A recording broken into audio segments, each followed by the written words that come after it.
है तुम सोते हो? हाँ मुझे पता है ये बकवास क्वेश्चन है, पर फिर भी क्या तुम सोते हो? सोते हो, ठीक है। सुबह आपकी वाइफ आपसे बोले तुम वो नहीं हो, शरीर वही है लेकिन भावनाएं बदल चुकी है, तब आप क्या करोगे? Invasion of the body snatchers नाम की ये मूवी आपको यही फील करवाएगी। इस मूवी को देखने के बाद मैं शर्त के साथ बोलता हूँ, आप सोने से पहले 2 बार सोचोगे। ये मूवी आपको अपनों पर ही डाउट करने के लिए मजबूर करेगी, क्या तुम वही हो? 1978 में फिलिप कॉफमैन के डायरेक्शन में बनाई गई मूवी एक क्लासिक हीरा है हीरा। तो इन फूलों का ही बोलते हुए कहानी शुरू करते हैं। कहानी की शुरुआत में एक लिक्विड जैसी कोई चीज दिखाई जाती है और ये चीज जिस जगह दिखाई गई है वो पृथ्वी नहीं है, क्योंकि हम यहाँ पर एक ग्रह देख सकते हैं जो कि इस चीज के कितने करीब है, बहुत ही करीब है। ये चीज यहाँ से चलना शुरू करती है और इस ग्रह से गुजरते हुए अंतरिक्ष में आती है। ये चीज हमारी पृथ्वी की ओर बढ़ रही है, क्योंकि ये रही हमारी प्यारी प्यारी पृथ्वी। वो पृथ्वी में प्रवेश करती है। अब सोचो वो कहाँ जाएगी? बिल्कुल अमेरिकन मूवी है तो अमेरिका में ही जाएगी। वो अमेरिका के सैन फ्रांसिस्को शहर में बारिश के जरिए प्रवेश करती है और वहाँ के पेड़ पौधों पर जमने लगती है, कुछ इस तरह से। अब वो चीज अपनी म्यूटेशन प्रक्रिया शुरू करती है। वो म्यूटेट होकर कुछ इस तरह की चीज बन जाती है। अब यही चीज खुद में परिवर्तन करके एक फ्लावर में तब्दील हो जाती है। हम यहाँ ऐसे कई सारे फूल देख सकते हैं। उनमें से एक फूल एलिजाबेथ तोड़ लेती है और वहाँ से भाग जाती है। तभी वहाँ पर बहुत सारे बच्चे आकर उन्हीं फूलों को तोड़ने लगते हैं। ये पादरी तुम्हें ऐसा क्यों देख रहा है? क्या तुम इसे जानते हो? खैर एलिजाबेथ भागकर घर आती है। ये एलिजाबेथ का पति नहीं, बॉयफ्रेंड जेफरी है। ये लोग पहले इस्तेमाल करें फिर विश्वास करें के रिश्ते में है, मतलब लिव इन रिलेशनशिप यार। एलिजाबेथ एक तरह की बोटनिकल वैज्ञानिक है, तो उस फूल के बारे में पता लगाने की कोशिश कर रही है कि ये किस तरह का फूल है और एक कहाँ से आया। अच्छा है। तब सीन मैथ्यू पर आता है। मैथ्यू के बाल बढ़िया है। मैथ्यू हेल्थ डिपार्टमेंट का मुख्य अधिकारी है। वो यहाँ पर खाने पीने की चीजों को जांचने आया है।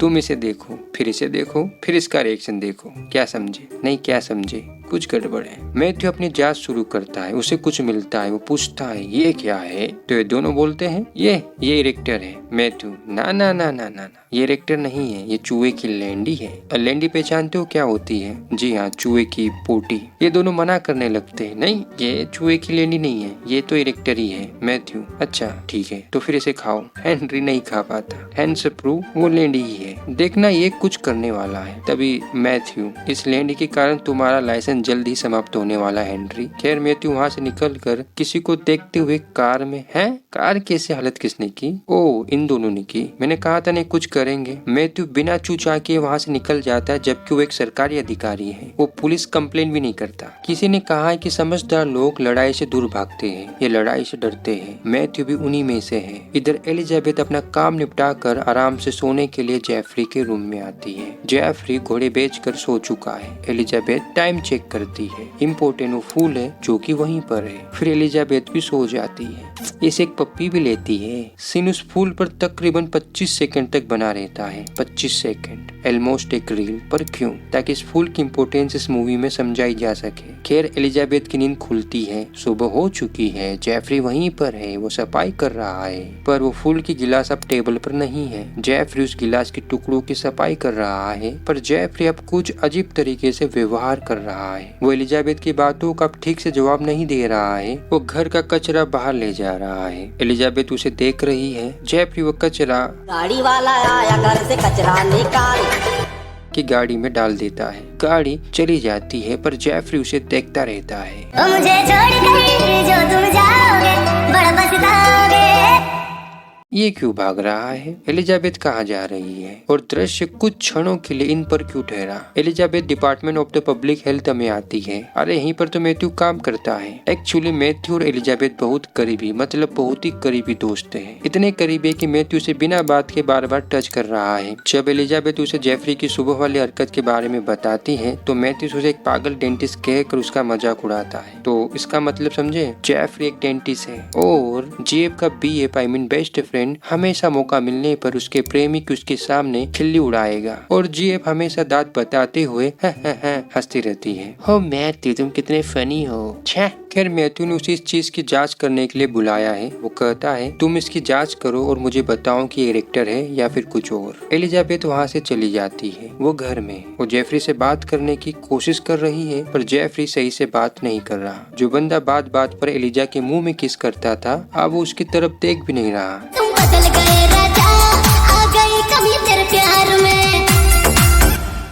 खैर यहाँ पर एलिजाबेथ जेफरी से नागिन की तरह लिपटती है पर इस बार उसे कुछ अजीब फील होता है। उसे लगता है जेफरी नहीं है। वो वहाँ से चली जाती है। एलिजाबेथ एक विंडो से देखती है कि जेफरी एक कार में बैठकर कहीं चला जाता है। सीन मैथ्यू पर आता है। तभी वहाँ एलिजा आती है। एलिजा मैथ्यू को जेफरी के बिहेव के बारे में बताती। वो कहती है जेफरी जेफरी है पर अंदर से जेफरी नहीं है। ऐसा लगता है वो अंदर से बदल गया। बाहर से वो जेफरी दिखता है पर अंदर से वो जेफरी नहीं है। तभी मैथ्यू रणबीर अलाहाबादिया की तरह, तभी एलिजा हाँ ठीक उसी तरह। जेफरी अंदर से कुछ और लगता है और बाहर से कुछ और है। मतलब वो फीलिंग नहीं आ रही जो पहले आती थी। तभी मैथ्यू क्या बोलता है पता है? वो कहता है हो सकता है जेफरी का कोई चक्कर चल रहा हो और हंसने लगता है। आप समझे नहीं? वो एलिजाबेथ के माइंड में जेफरी को लेकर डाउट क्रिएट करना चाहता है। आप समझे? खैर ये लोग जेफरी के ऊपर थोड़ी सी बातचीत करके दूसरी बातें करने लगते हैं। ये दोनों जिस तरीके से एक दूसरे को देख रहे हैं मुझे लगता है किस करेंगे। क्या बोलते हो, करेंगे? आँखों से तूने ये क्या कह दिया, दिल ये दीवाना धड़कने लगा। पर नहीं करते। चलो एक फैक्ट बताता हूँ। अगर आपकी जीएफ है उसका बेस्ट फ्रेंड कोई लड़का है और किन्हीं वजहों से आपके और आपके जीएफ के बीच दूरियां बढ़ती है तो इसका मतलब है आपकी जीएफ उसके बेस्ट फ्रेंड के बीच और नजदीकियां बढ़ना। फिर बेस्ट फ्रेंड वाली लाइन कभी भी टूट सकती है, कभी भी। और मुझे अंदाजा है कि एलिजाबेथ और मैथ्यू के बीच कुछ ऐसा ही होने वाला है। सुबह के सीन में मैथ्यू लॉन्ड्री शॉप पर अपने कपड़े धुलवाने आता है। तभी आदमी मैथ्यू से कहता है वो औरत मेरी वाइफ है पर नहीं है। वो दिखती उसकी जैसी है पर वो मेरी वाइफ नहीं है। मैथ्यू को यहाँ पर कुछ घंटा समझ में नहीं आता कि ये बोल क्या रहा है। मैं क्या बोलता हूँ मैथ्यू, इसे भी ना एलिजाबेथ वाली एडवाइस दे दो कि इसकी वाइफ का कई चक्कर चल रहा है। नहीं हाँ वो तुम्हारी बेस्ट फ्रेंड थोड़ी है। ऐसी एडवाइस केवल बेस्ट फ्रेंड को ही दी जा सकती है अगर वो लड़की है तो। खैर वो वहाँ से निकल कर बूच और हैरी के पास आता है। बूच डॉग का नाम है। फिर मैथ्यू वहाँ से चला जाता है। इन्हें साइड कैरेक्टर बोलते हैं। मैथ्यू एलिजाबेथ को फोन करता है क्योंकि उसके पास कोई काम नहीं है पर एलिजाबेथ फोन अटेंड नहीं करती। मैं भी उसके पास काम हूँ तो ये भाई साहब एलिजाबेथ को चेक करने उनके अपार्टमेंट में आते हैं। क्या आया? पर एलिजाबेथ उसे बाहर ही मिल जाती है। एलिजाबेथ दुखी है। अपॉर्चुनिटी किसके लिए? मैथ्यू के लिए एलिजा के और करीब आने का। पर इस बार एलिजा ही उसके करीब आ जाती है। आई मीन उसके गले मिलती है जिससे मैथ्यू को बहुत अच्छा लगता है। इतना अच्छा लगता है कि उसके बालों को सूंघते हुए मदहोश हो जाता है। ये मुझे ऐसे क्यों देख रहा है? क्या मैंने इसके भी पैसे खाए हैं? पता नहीं। खैर इधर एलिजाबेथ मैथ्यू को बताती है कि आज मैंने पूरे दिन जेफरी का पीछा किया। जेफरी कुछ अजीब प्राणियों से मिला।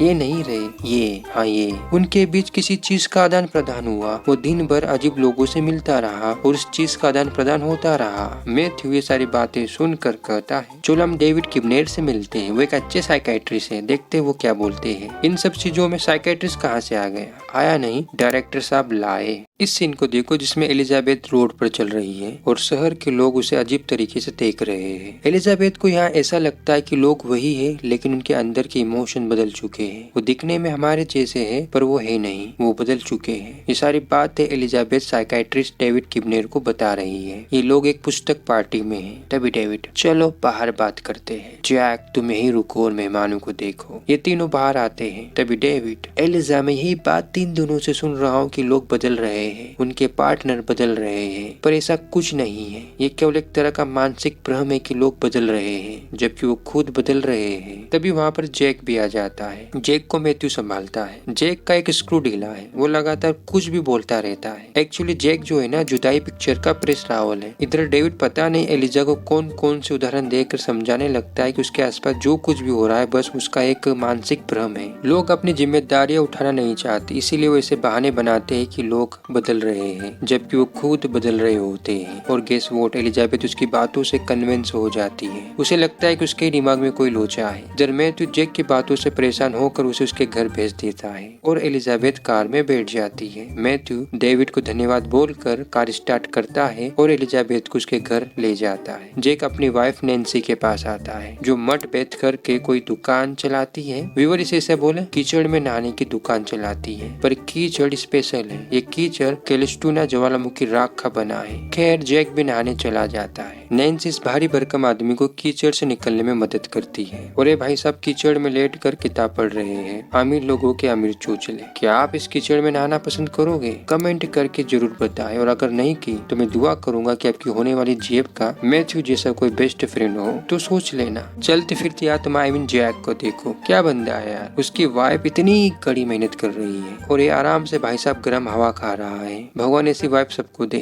खैर हमें क्या, ग्राहकों के लिए दुकान बंद करने का समय आ चुका है, पर नैन्सी का ग्राहक जियोनी अभी तक नहीं गया। तो क्या नैन्सी उसे दुकान से बाहर ले जाती है और धन्यवाद बोलती है। क्यों? क्योंकि उसने आज नैन्सी को गिफ्ट के तौर पर एक प्लांट दिया था ना, इसलिए धन्यवाद बोलती है। इसे मैनर से कहते हैं, जो मुझ में बिल्कुल भी नहीं है। दरवाजा बंद होने के बाद कुछ आवाज आती है, सुनो। अरे ये वाली नहीं रे, हाँ ये वाली। एलिजाबेथ एक चिट्ठी उठाती है जो कि इस प्लांट पर रखी थी। वो चिट्ठी जेफरी की तरफ से थी और ये फूल वाला झाड़ गिफ्ट है एलिजाबेथ के लिए जेफरी की तरफ से। मैथ्यू भी वही है। माहौल कुछ ऐसा बन चुका है कि दोनों किस करेंगे, पर ये दोनों खुद को रोक लेते हैं। क्यों? क्योंकि एंड टाइम पर इन दोनों को बेस्ट फ्रेंड वाली लाइन याद आ जाती है। खैर मैथ्यू वहाँ से जाने लगता है। एलिजाबेथ उसे बाय बोलने आती है। नैन्सी जैक के पास आती है, वो उसे ढूंढने लगती है। जैक उसे मिल जाता है, वो कफन ओढ़ कर लेटा है। नैन्सी कफन हटाती है। ये क्या है? जैक ऐसे कैसे बन गया? अभी तो ठीक ठाक था। ये देखकर तो नैन्सी की जान ही निकल जाती है, क्योंकि जैक उसकी जान है। वो चिल्लाती है, वो जोर से चिल्लाती है, वो भागने लगती है। वो जैक की नाक से टकराती है। जैक की नाक ब्लीडिंग करने लगती है। जैक तो सही सलामत है, फिर ये कौन है? इधर फूल वाला झाड़ लेकर एलिजा रूम में जा रही है, पर तुम एलिजा के होठ देखो, ये रसमलाई होठ सूखी पपड़ी कैसे बन गए? मैथ्यू नैन्सी और जैक के पास आता है। नैन्सी ने उसे बुलाया। जैक अपना काम शुरू करता है, बोलना। वो लगातार बोलने लगता है। खैर छोड़ो इसे। ये दोनों इस महाशय को देखने आते हैं, जो लगभग हर तरह से जैक की कॉपी लग रहा है। ऐसा लगता है कैसा लगता है जैसे जैक का डुप्लीकेट बनने वाला था, पर उसकी प्रोसेस बीच में ही रुक गई। पर कैसे? ये सब देखकर मैथ्यू किसे फोन करता है पता है? एलिजा को। मानो या ना मानो, पर मैथ्यू एलिजाबेथ को बहुत पसंद करता है। एलिजाबेथ फोन अटेंड करती है, पर वो कुछ बोल नहीं पाती। अब इसके साथ क्या हो रहा है? अरे यहाँ पर हो क्या रहा है, कोई बताएगा? वो तो मैं ही बताऊंगा। जेफरी एलिजाबेथ से फोन ले लेता है। वो फोन को डिस्कनेक्ट कर देता है। पर एक सेकेंड, उसने नाखूनों में नख पॉलिश क्यों लगाई है? क्या जेफरी करण जौहर है? मुझे नहीं पता, हो भी सकता है। मैथ्यू डेविड किबनेर के फोन नंबर लिखकर नैन्सी को देता है और कहता है, तुम तुरंत डेविड को यहाँ पर बुला लो, मैं एलिजाबेथ के पास जा रहा हूँ। जैक काफी थक चुका है, काम बीवी करती है, थके जाता है, तो ऐसे लेट जाता है। नैन्सी फिर से उस महाशय के पास आती है, पता नहीं क्यों, शायद चुल मची वो देखने की। वो उसे देखने लगती है कि तभी ये देखकर नैन्सी की बहुत बुरी तरह से फट जाती है। वो चिल्लाते हुए सोए हुए जैक के पास आती है। वो उसे जगाने लगती है। जक्कुम पकड़ की औलाद। जैक जाग जाता है और वो जैसे ही जागता है तो ये माँ से फिर से सो जाते हैं। इसका मतलब इनका सोने से कुछ तो संबंध है। एक सोता है, दूसरा जाग जाता है। पहला वाला जागता है तो फिर से दूसरा सो जाता है। ये दोनों फिर से उस महाशय को देखने आते हैं। इस बार उसकी नाक से खून आ रहा है। ये देख कर दोनों भागते हैं। उन्हें सामने डेविड मिलता है। इधर मैथ्यू एलिजाबेथ के घर आ चुका है। वो डोर खटखटाता है, पर डोर कोई नहीं खोलता। वो विंडो से देखता है कि जैसे घर के अंदर ही है, वो आराम से बैठा है। तो मैथ्यू घर में जाने का रास्ता ढूंढने लगता है। वो एक विंडो के पास आता है। वो उस विंडो के जरिए बैक डोर खोलकर अंदर आ जाता है। इतना आसान है घर में घुसना। वो सीढ़ियों से ऊपर आता है। वो जेफरी को देखता है। वो फिर से सीढ़ियों से ऊपर जाता है। कितनी सीढ़ियां हैं इसके घर में। वो एलिजा को ढूंढने लगता है। उसे एलिजाबेथ दिखती है। वो एलिजाबेथ के पास आता है। ऐसे कैसे एलिजाबेथ रहे और इसके ऊपर एक किस तरह का आवरण है कि तभी मैथ्यू को एक और एलिजाबेथ दिखती है। आई थिंक ये ओरिजिनल वाली है जो कि सोई हुई है। तो फिर ये कौन है? डुप्लीकेट? खैर कोई भी हो, मैथ्यू अपनी वाली एलिजाबेथ को उठाकर वहाँ से ले जाता है। इतनी आसानी से ले गया यार। उधर डेविड इन दोनों से पूछता है, कहाँ है बॉडी? मुझे तो कुछ नहीं दिखा। व्हाट? अब बॉडी कहाँ चली गई? जैक उसे ढूंढने लगता है। वो किचन में भी ढूंढता है, पर बॉडी नहीं मिलती। तभी वहाँ पर एलिजाबेथ और मैथ्यू भी आ जाते हैं। मैथ्यू पुलिस को फोन करता है। एक बात नोटिस की मैंने दोस्तों, जब भी ऐसा कुछ कांड होता है जो मैंने ऊपर बताया, उन जगहों के आसपास एक कचरा ढोने वाली गाड़ी जरूर देखी जाती है। पर क्यों पता नहीं। इधर जेफरी के घर पुलिस आ चुकी है। मैथ्यू पुलिस को सब कुछ बता देता है, पर मेन पॉइंट एलिजा की डुप्लीकेट बॉडी कहाँ है वो यहाँ पर नहीं है। और मैथ्यू पुलिस के सामने झूठा पड़ जाता है, तो डेविड बात को संभालता है और मामला ठंडा करता है। सुबह के सीन में डेविड सहित बाकी के लोग दिखाए जाते हैं। ये सभी लोग डेविड को छोड़कर एक बात पर सहमत हो चुके हैं कि लोगों को बदला जा रहा है, पर ये क्यों हो रहा है और कैसे हो रहा है इसके बारे में इन्हें कुछ भी नहीं पता। डेविड मैथ्यू से, देख अपन को तेरे पर पूरा भरोसा है, पर साबित कैसे करें, सबूत नहीं हमारे पास कोई। ये बोलकर डेविड वहाँ से चला जाता है। जैक एक फूल की खुशबू ले रहा है, तभी एलिजा, अशोक फूल पिछली रात में मगा जेफरी ने दियो तो। तभी नैन्सी, काई बात करी रही, इसी तरह का फूल दोस्तों मका हमारा ग्राहक जियोनी ने पिछली रात को दियो तो। यानी कि अब इन्हें ये तो पता चली गया कि इन सभी कर्म कांडों के पीछे कहीं ना कहीं फूलों का फूल है, फूलों का हाथ है। हाँ मुझे पता है, पर फूलों के हाथ नहीं होते, इसीलिए फूल, समझ गए। इधर मैथ्यू अपने सीनियर अधिकारियों से बात कर रहा है, पर कोई भी सीनियर अधिकारी उसकी बात को न मानता है और ना ही उसकी मदद करने के लिए तैयार होता है। उन्हें लगता है ये पागल हो गया, यानी कि अब जो कुछ भी करना है ये नहीं करना है। रात हो चुकी है, रात होती है सोने के लिए, तो सभी लोग सोने लगते हैं। बेचारे पिछली रात से जागे हुए हैं और यही रात आपको हर सवाल का जवाब देगी, क्योंकि यही रात अंतिम, यही रात भारी। मैथ्यू सोता है। सोने के साथ उसके चेहरे पर, उसकी बॉडी पर एक तरह की फफूंद आ चुकी है और तभी बहुत सारी महीन बारीक जड़ें आकर मैथ्यू के हाथ से लिपटने लगती है। ये जड़ें इस चीज की है। हम यहाँ पर 1 2 3 4 ऐसी चीजें देख सकते हैं, क्योंकि ये 4 लोग हैं। मैथ्यू वाली चीज अपना मुंह खोलती है। ये तो वही फूल है जो हमने मूवी की शुरुआत में देखा था, बस आकार बढ़ गया। उसी फूल से एक बच्चा बाहर निकलता है जो तुरंत विकास करके मैथ्यू की तरफ बनने लगता है। गौर करने वाली बात यह है कि मैथ्यू का, जैक का, एलिजाबेथ का डुप्लीकेट तैयार हो रहे हैं, पर नैन्सी का नहीं। मतलब नैन्सी अभी तक सोई नहीं। इसका एक और मतलब है कि अगर इस फूल को अपना डुप्लीकेट तैयार करना है तो ओरिजिनल को सोना पड़ेगा। बिना सोए वो डुप्लीकेट तैयार नहीं कर सकता। और हाँ, इस फूल को जिसका भी डुप्लीकेट तैयार करना है उसके कॉन्टेक्ट में आने की भी जरूरत नहीं है। वो बिना कॉन्टेक्ट में आए उसका डुप्लीकेट तैयार कर सकता है, जैसे कि वो जैक और एलिजाबेथ का कर रहा है। बस उसके ओरिजिनल को एक बार सोना है, फूल डुप्लीकेट तैयार कर देगा। और इस फूल को अपनी पूरी प्रोसेस पूरा करने के लिए 10 से 15 मिनट का समय लगता है। खैर मैथ्यू का डुप्लीकेट लगभग तैयार हो चुका है। तभी नैन्सी मैथ्यू को अनिल कपूर की पुकार लगाती है। मैथ्यू आहिस्ता आहिस्ता होश में आता है। वो होश में आ जाता है। नैन्सी एलिजाबेथ को जगाती है। मैथ्यू पुलिस को फोन करता है, पर पुलिस भी डुप्लीकेट है। मैं सच बताऊं, इन चारों के अलावा लगभग सभी डुप्लीकेट बन चुके हैं।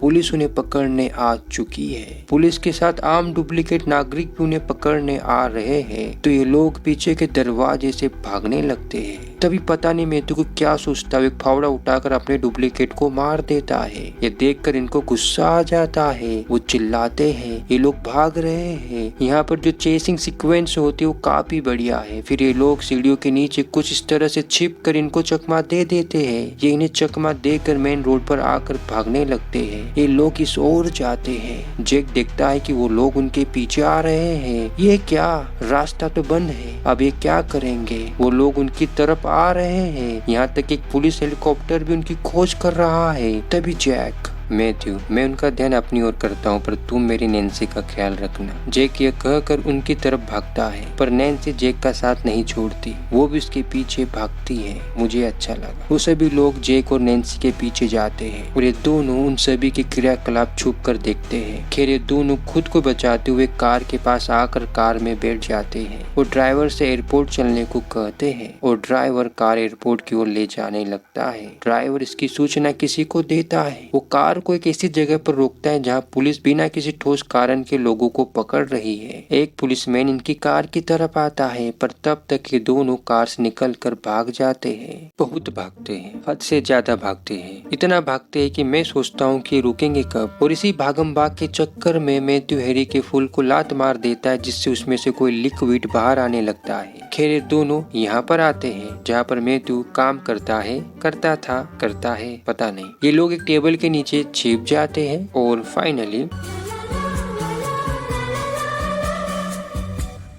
फाइनली दोस्तों वो घड़ी आ चुकी है जब ये दोनों एक दूसरे को किस करते हैं, आई मीन पपी लेते हैं।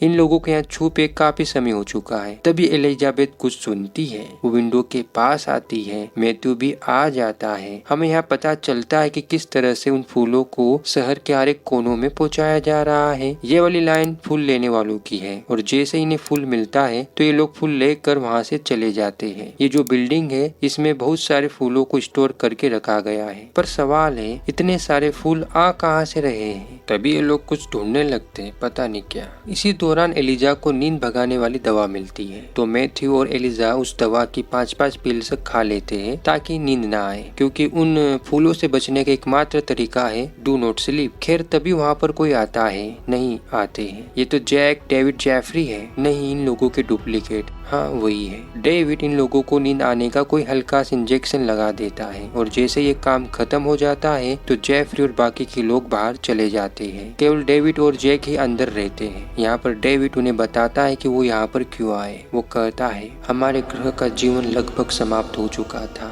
हम विलुप्त होने की कगार पर पहुंच चुके थे, तो हम खुद को बचाने के लिए सौर हवाओं के जरिए एक ग्रह से दूसरे ग्रह जाने लगे और इसी क्रम में सौर हवाओं ने हमें पृथ्वी की ओर धकेल दिया। हम यहाँ आए और यहाँ के पर्यावरण के अनुसार खुद को एडॉप्ट किया। अस्तित्व के लिए लड़ाई लड़नी पड़ती है।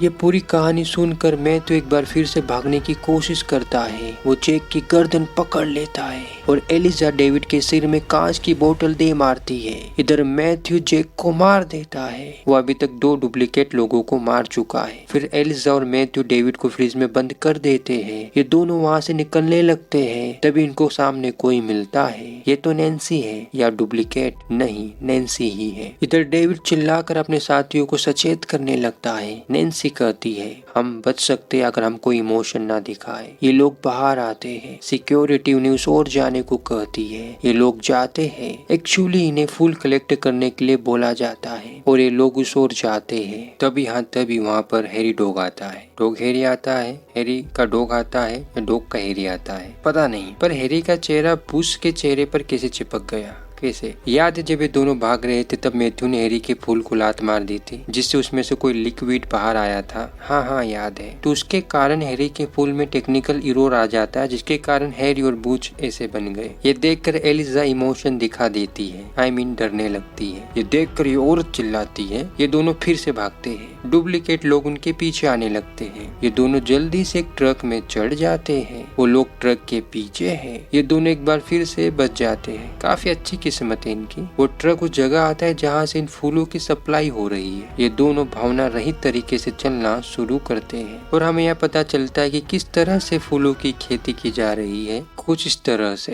ये लोग वहाँ से निकलने लगते हैं। इसी चक्कर में एलिजाबेथ के पैर में उई माँ आई मीन मोच आ जाती है, तो मैथ्यू जी उसे उठाकर झाड़ियों में ले जाते हैं। ये दोनों जी भर कर करते हैं एक दूसरे से प्यार का इजहार। और तभी इन्हें कुछ सुनाई देता है। क्या? समुद्री जहाज की आवाज, यानी कि एक और उम्मीद यहाँ से निकलने की। तो मैथ्यू भैया एलिजा को वहीं छोड़कर जहाज को देखने जाते हैं और हमें पता चलता है कि इन फूलों को जहाज के जरिए दूसरे शहरों में और राज्यों में भेजने की तैयारी की जा रही है। मैथ्यू निराश होकर फिर से एलिजाबेथ के पास आता है, पर एलिजाबेथ सो चुकी है। उसका भी अंतिम समय आ चुका है। अब हमें यहाँ पता चलेगा कि जब डुप्लीकेट बनता है तब ओरिजिनल के साथ क्या होता है। पता चला और चल गया। वो बॉडी उन फूलों के द्वारा डिकम्पोस्ट कर दी जाती है। ये कुछ ऐसा है जैसे ही डुप्लीकेट तैयार होता है तो ओरिजिनल बॉडी स्वतः ही डिकम्पोस्ट हो जाती है और कुछ भी नहीं बचता। मैथ्यू दुख प्रकट ही करने लगता है कि तभी पीछे से एलिजा की डुप्लीकेट खड़ी होती है। यहाँ एक बात समझो, इस डुप्लीकेट में एलिजाबेथ की सारी यादें, मतलब जन्म से लेकर अभी तक की पूरी बातें, ये यादें स्टोर है। वो कुछ भी नहीं बोली, पर भावना यानी कि इमोशन पूरी तरह से खत्म हो चुके हैं। आप इसे एक रोबोट की तरह ट्रीट कर सकते हो। हाँ, अगर वो सुपरस्टार रजनीकांत का रोबोट ना हो। यही उस एलियन चीज से बने फूल का प्रभाव है कि उस डुप्लीकेट के पास कोई इमोशन नहीं है। यानी कि उस डुप्लीकेट शरीर के पास यादें तो होती है कि वो किसका शरीर है, कौन अपने हैं और कौन पराये हैं, लेकिन उस एलियन चीज के प्रभाव के कारण वो डुप्लीकेट शरीर यादों को भावनाओं के जरिए एक्सप्रेस नहीं कर पाता,